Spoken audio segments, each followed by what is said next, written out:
Hey guys, welcome to today's temporary studio.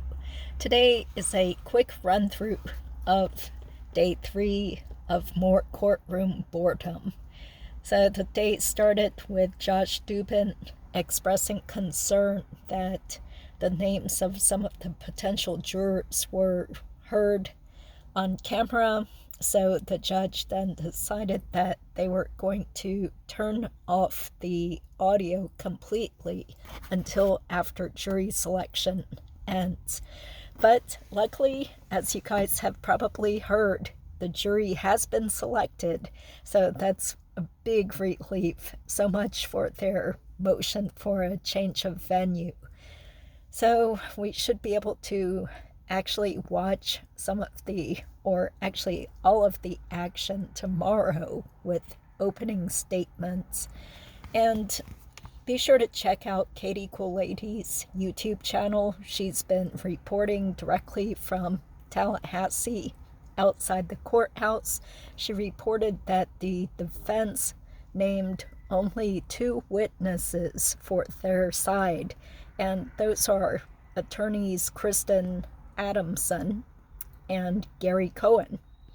And if you guys tuned into some of my previous live stream shows, you guys probably heard me say that Kristen was Wendy's former, or she is Wendy's former divorce attorney during that litigious time in 2013 when she was trying to do the motion to relocate, as well as during the time that Dan was alleging that Wendy had hidden assets and done a bunch of other things in violation of their settlement agreement.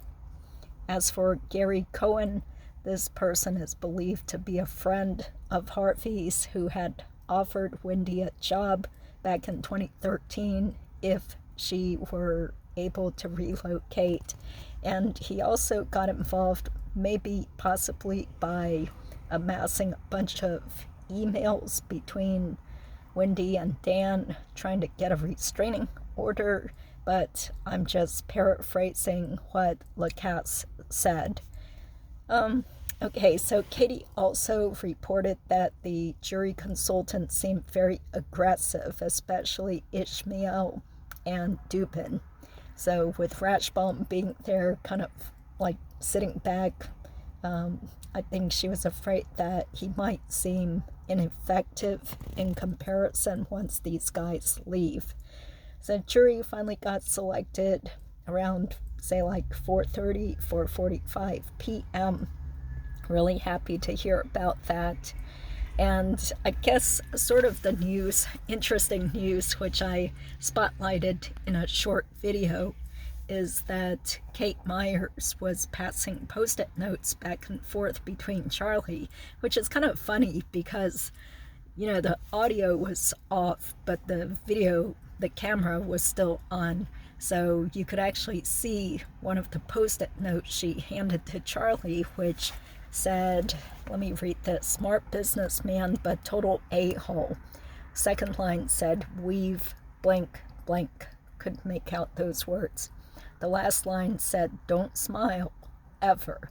So she handed the Post-it note to Charlie. He sort of smiled, and I think somebody put that on Twitter, but took it down. So anyway, I guess we sort of assumed that she was referring to Dubin, but who knows, maybe she was talking about somebody else.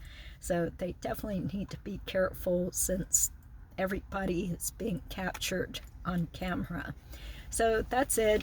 I just saved you guys from spending a whole day watching mostly the carpet as well as that multicolored barred screen that was constantly showing up. And hopefully we'll have a lot more news tomorrow. So have a good evening. Thanks for tuning in. Take care.